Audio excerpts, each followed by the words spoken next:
5% जो लोग हैं उनके पास 60% संपत्तियां हैं। 70 करोड़ लोग जो नीचे वाले हैं उनके पास मात्र 3% देश की संपत्तियां हैं।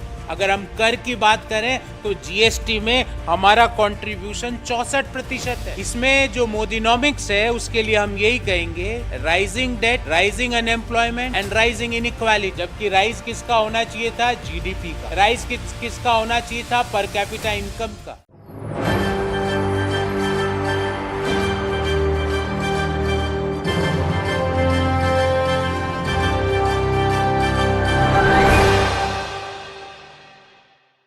ये देश मेरा, धरा मेरी, गगन मेरा, इसके लिए बलिदान हो जीवन मेरा। ये गीत आपने सुना होगा। लगातार इस गीत को हम गाते रहते हैं, लेकिन आज इसी गीत की धज्जियां उड़ाई जा रही हैं। क्यों? क्योंकि इस देश में गरीब गरीब होता चला जा रहा है, अमीर अमीर होता चला जा रहा है। ये मैं नहीं कह रहा हूं, ये आंकड़े कह रहे हैं। और सबसे बड़ी बात, विपक्ष, वही विपक्ष जिसकी आवाज को लगातार दबा दिया जाता है, वही विपक्ष जिसका माइक ऑफ कर दिया जाता है, वही विपक्ष जो विकल्पों की उपलब्धता को स्वतंत्रता के रूप में दिखाता है। यानी कि कहा जाता है कि अगर लोकतंत्र में विपक्ष है तभी लोकतंत्र जो है सुरक्षित है। इसके बावजूद भी देश की सरकार इस चीज को नहीं समझ रही है।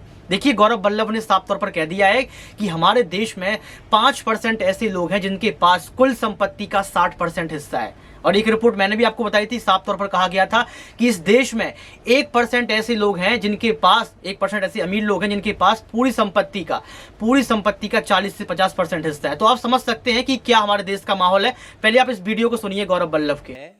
इसमें जो मोदीनॉमिक्स है उसके लिए हम यही कहेंगे, rising debt, rising unemployment and rising inequality. जबकि राइज किसका होना चाहिए था? जीडीपी का। राइज किसका होना चाहिए था? पर कैपिटा इनकम का। राइज किसका होना चाहिए था कि हमारी रेटिंग जो हंगर इंडेक्स में है वो हमारी रेटिंग मतलब बढ़नी चाहिए थी, नीचे आनी चाहिए। तो देखा आपने इस वीडियो को सुनने के बाद आपको पता लग गया होगा कि हमारे देश में गरीबों की क्या हालत है। आपको पता लग गया होगा कि जो देश की राजनीति में अहम भूमिका निभाते हैं, यानी कि बीजेपी पार्टी, क्या हालत कर दी है। पहले कहा जाता था कि हमारे देश में 2014 के पहले 55 लाख करोड़ रुपए का कर्जा है, लेकिन अब कहा जाता है कि 155 लाख करोड़ रुपए का कर्जा है।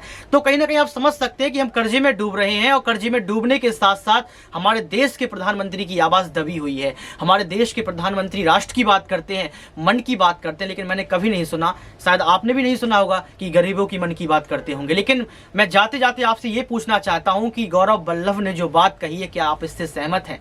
मैं आपसे यह पूछना चाहता हूं, क्या आपके घर में सिलेंडर जल रहा है? मैं आपसे पूछना चाहता हूं, 1225 रुपए आप दे पा रहे हैं कि फिर से लकड़ी वाले चूल्हे पर आ गए? कमेंट बॉक्स में आप जरूर लिखें। आज के लिए सिर्फ इतना ही। देखते रहिए SPN9 न्यूज।